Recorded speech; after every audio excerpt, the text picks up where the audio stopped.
사무엘하 16장. 다윗이 산꼭대기에서 떠난 지 얼마 안 되어서 무비보셋의 하인 시바가 와서 그를 맞이하였다. 시바는 나귀 2마리에 안장을 얹고 그 위에다가는 빵 200개와 건포도 뭉치 100덩이와 여름과일 100개와 포도주 한 가죽 부대를 싣고 왔다. 왕이 시바에게 물었다. 내가 무엇 때문에 이것을 가지고 왔느냐? 시바가 대답하였다. 이 나귀들은 임금님의 가족들이 타고 빵과 여름과일은 신하들이 먹고 포도주는 누구나 광야에서 기진할 때 마시고 이렇게 하시라고 가져왔습니다. 왕이 또 물었다. 그런데 내가 섬기는 상전의 손자는 지금 어디에 있느냐? 시바가 왕에게 대답하였다. 그는 지금 예루살렘에 머물러 있습니다. 이제야 이스라엘 사람이 자기 할아버지의 나라를 자기에게 되돌려준다고 생각하고 있습니다. 왕이 시바에게 말하였다. 무비보셋의 재산을 내가 모두 가져라. 시바가 대답하였다. 임금님의 은혜에 감사드립니다. 언제나 임금님의 은총을 입는 몸이 되기를 바랍니다.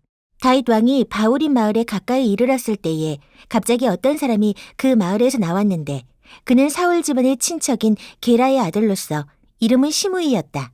그는 거기에서 나오면서 줄곧 저주를 퍼부었다.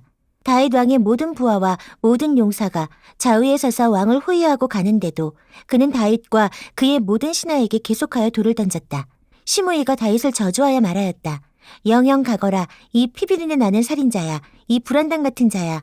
내가 사울의 집안 사람을 다 죽이고 그의 나라를 차지하였으나 이제는 주님께서 그 핏값을 모두 너에게 갚으신다. 이제는 주님께서 이 나라를 너의 아들 압살롬의 손에 넘겨주셨다. 이런 형벌은 너와 같은 살인자가 마땅히 받아야 할 재앙이다. 그러자 수리아의 아들 아비새가 왕에게 아뢰었다. 죽은 개가 높으신 임금님을 저주하는데 어찌하여 그냥 보고만 계십니까? 제가 당장 건너가서 그의 머리를 잘라버리겠습니다. 왕은 대답하였다. 수르야의 아들아, 나의 일에 너희가 왜 나서느냐? 주님께서 그에게 다윗을 저주하라고 분부하셔서 그가 저주하는 것이라면 그가 나를 저주한다고 누가 그를 나무랄 수 있겠느냐? 그런 다음에 다윗이 아비사와 자기의 모든 신하에게 말하였다. 생각하여 보시오. 나의 몸에서 태어난 자식도 나의 목숨을 노리고 있는데 이러한 때에 하물며 저 베냐민 사람이야 더 말해 무엇하겠소? 주님께서 그에게 그렇게 하라고 시키신 것이니 그가 저주하게 내버려 두시오. 혹시 주님께서 나의 이 비참한 모습을 보시고 오늘 시므이가 한 저주 대신에 오히려 나에게 좋은 것으로 갚아주실지 누가 알겠소. 다윗과 그 부하들은 계속하여 길을 갔다. 그래도 시므이는 여전히 산 비탈을 타고 다윗을 따라오면서 저주하며 그 곁에서 돌을 던지고 흙먼지를 뿌렸다. 왕과 그를 따르는 온 백성이 요단강에 이르렀을 때에 그들은 매우 지쳤으므로 거기에서 쉬면서 기운을 되찾았다. 압살롬은 그를 따르는 이스라엘 백성의 큰 무리를 거느리고 예루살렘으로 입성하였으며 아히도벨도 그와 함께 들어왔다. 그때 다윗의 친구인 아렉 사람 후세가 압살롬을 찾아와서 압살롬을 보고 임금님 만세, 임금님 만세 하고 외쳤다. 그러자 압살롬이 후세에게 물었다. 이것이 친구를 대하는 그대의 우정이요? 어찌하여 그대의 친구를 따라서 떠나지 않았소? 후세가 압살롬에게 대답하였다. 그렇지 않습니다. 오히려 저는 주님께서 뽑으시고 이 백성과 온 이스라엘 사람이 뽑아 세운 분의 편이 되어서 그분과 함께 지낼 작정입니다. 제가 다른 누구를 섬길 수 있겠습니까? 당연히 부왕의 아드님을 섬겨야 하지 않겠습니까? 그러므로 제가 전에 부왕을 섬긴 것과 같이 이제는 임금님을 섬기겠습니다. 압살롬이 아히도벨에게 물었다. 이제 우리가 무슨 일부터 해야 될지 의견들을 내어보시오. 아히도벨이 압살롬에게 말하였다. 부왕이 왕궁을 지키라고 남겨둔 후궁들과 동침하십시오. 이렇게 임금님께서 부왕에게 미움받을 일을 하였다는 소문을 온 이스라엘이 들으면 임금님을 따르는 모든 사람이 더욱 힘을 낼 것입니다. 그리하여 사람들이 옥상 위에 압살롬이 들어갈 장막을 차려주니 온 이스라엘이 보는 앞에서 압살롬이 자기 아버지의 후궁들과 동침하였다. 사람들은 아히도벨이 베푸는 모략은 무엇이든지 마치 하나님께 여쭈어서 받은 말씀과 똑같이 여겼다. 다윗도 그러하였지만 압살롬도 그러하였다. 사무엘하 17장.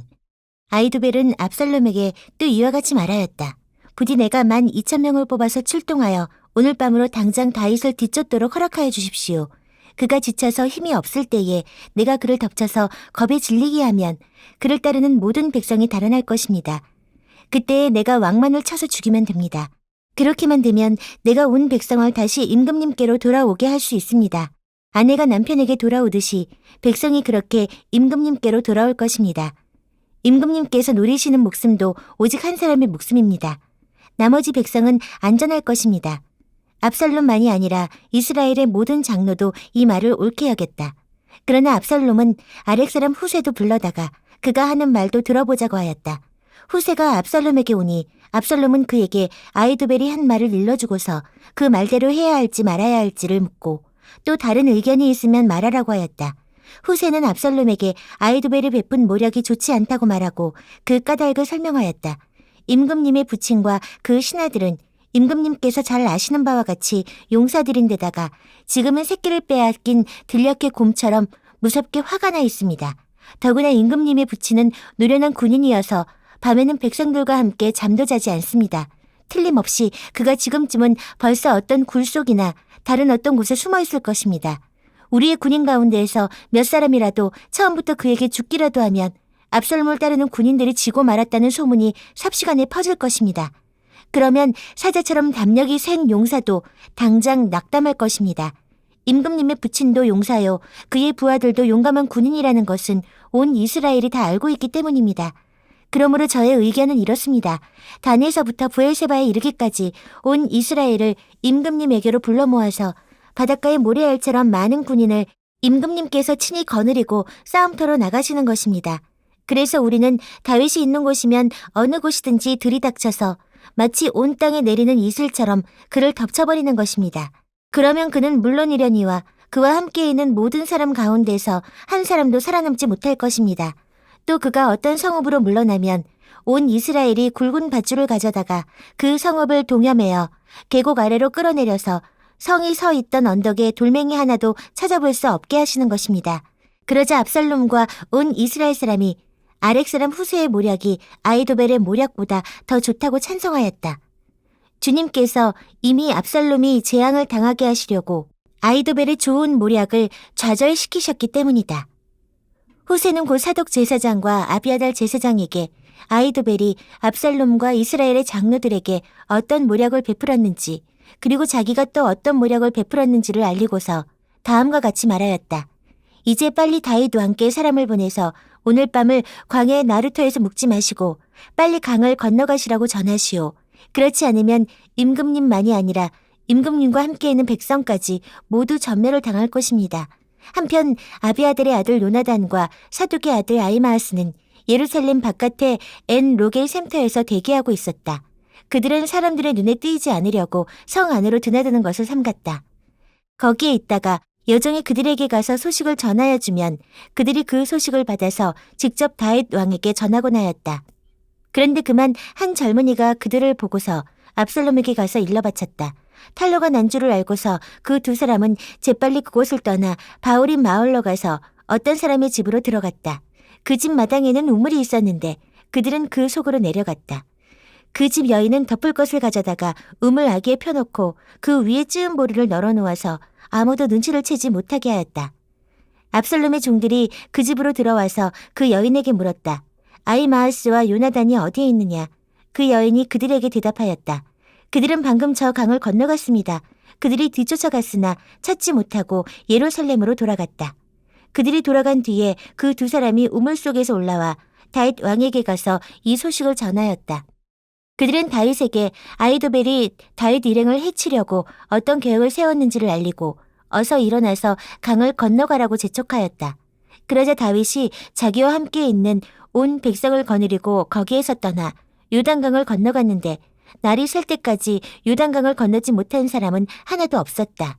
아히도벨은 자기의 모략대로 이루어지지 않는 것을 보자 나귀의 안장을 지워서 타고 거기에서 떠나 자기의 고향 집으로 돌아갔다. 거기에서 그는 집안일을 정리한 뒤에 목을 메어서 죽었다. 그는 이렇게 죽어서 자기 아버지의 무덤에 묻혔다. 다윗이 마하나임에 이르렀을 때에야 압살롬이 비로소 이스라엘의 온 군대를 직접 거느리고 요단강을 건넜다. 압살롬은 요압 대신에 아마사를 군 지휘관으로 세웠는데 아마사는 이드라라는 이스마엘 사람의 아들이다. 이드라는 나하스의 딸 아비갈과 결혼하여 아마사를 낳았는데 아비갈은 요압의 어머니 수르야의 여동생이다. 이렇게 온 이스라엘과 압살롬이 길르앗 땅에 진을 쳤다. 다윗이 마하나임에 다다르니 암몬 족속의 도성 라빠에서 나하스의 아들 소비가 찾아오고 로데발에서는 암미엘의 아들 마길이 찾아오고 로글림에서는 길르앗 사람 바르실레가 찾아왔다. 그들이 침대와 이부자리와 대야와 질그릇도 가지고 오고 밀과 보리와 밀가루와 볶은 곡식과 콩과 팥과 볶은 씨도 가지고 왔다. 그들은 그 많은 사람이 광야에서 굶주리고 지치고 목말랐을 것이라고 생각하고서 꿀과 버터와 양고기와 치즈도 가져다가 다윗과 그를 따르는 사람들에게 주었다. 사무엘하 18장. 다윗은 자기와 함께 있는 백성을 점검하여 보고 그들 위에 천부장들과 백부장들을 세웠다. 다윗은 또 모든 백성을 셋대로 나눈 뒤에 3분의 1은 요압에게 맡기고 또 3분의 1은 수랴의 아들이며 요압의 동생인 아비새에게 맡기고 나머지 3분의 1은 가드 사람 이때에게 맡겼다. 그런 다음에 왕이 온 백성에게 자기도 그들과 함께 싸움터로 나가겠다고 선언하니 온 백성이 외쳤다. 임금님께서 나가시면 안 됩니다. 우리가 도망을 친다 하여도 그들이 우리에게는 마음을 두지 않을 것이며 우리가 절반이나 죽는다 하여도 그들은 우리에게 마음을 두지 않을 것입니다. 임금님은 우리들 10,000명과 다름이 없으십니다. 그러니 임금님은 이제 성 안에 계시면서 우리를 도우시는 것이 더 좋겠습니다. 그러자 왕은 그들의 의견을 따르겠다고 말하고 성문 곁에 서 있으니 온 백성이 100명씩 1000명씩 부대별로 나아갔다. 그때 왕이 요압과 아비새와 이때에게 부탁하였다. 나를 생각해서라도 저 어린 압살롬을 너그럽게 대하여 주시오. 왕이 압살롬을 너그럽게 대하여 달라고 모든 지휘관에게 부탁하는 말을 온 백성이 다 들었다. 다윗의 군대가 이스라엘 사람과 싸우려고 들녘으로 나아가서 에브라임 숲속에서 싸움을 하였다. 거기에서 이스라엘 백성이 다윗의 부하들에게 패하였는데 그들은 그날 거기에서 크게 패하여서 20,000명이나 죽었다. 싸움이 온 땅 사방으로 번져나가자 그날 숲속에서 목숨을 잃은 군인이 칼에 찔려서 죽은 군인보다 더 많았다. 압살롬이 어쩌다가 다윗의 부하들과 마주쳤다. 압살롬은 노새를 타고 있었는데 그 노새가 큰 상수리나무의 울창한 가지 밑으로 달려갈 때에 그의 머리채가 상수리나무에 휘감기는 바람에 그는 공중에 매달리고 그가 타고 가던 노새는 빠져나갔다. 어떤 사람이 이것을 보고서 요압에게 알려주었다. 압살롬이 상수리 나무에 매달려 있습니다. 요압이 자기에게 소식을 전하여준 그 사람에게 물었다. 내가 그를 보았는데도 왜 그를 당장에 쳐서 땅에 쓰러뜨리지 않았느냐. 그랬더라면 내가 너에게 은 10개와 띠 하나를 주었을 것이다. 그 사람이 요압에게 대답하였다. 비록 은 1,000개를 달아서 저의 손에 쥐어주신다고 하여도 저는 감히 손을 들어 임금님의 아들을 치지 않을 것입니다.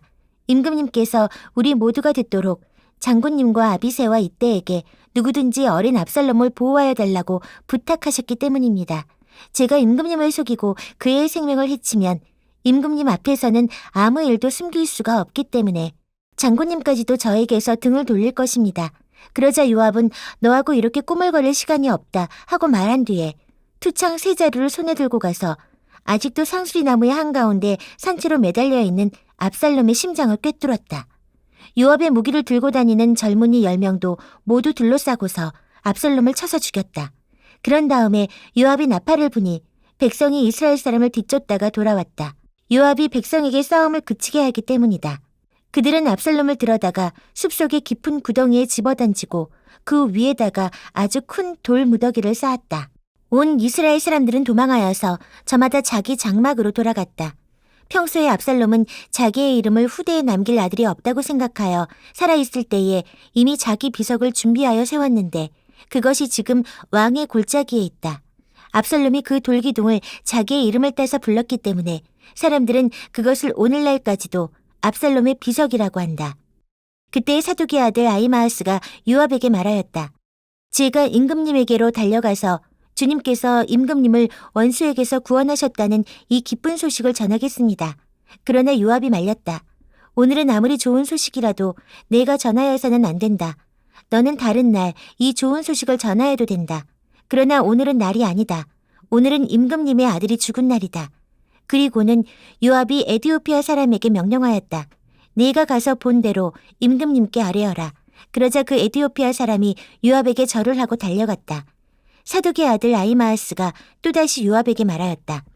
저에게 무슨 일이 일어나도 좋으니 저도 저 에티오피아 사람과 같이 가서 보고할 수 있도록 허락하여 주십시오. 그러나 요압은 또 말렸다.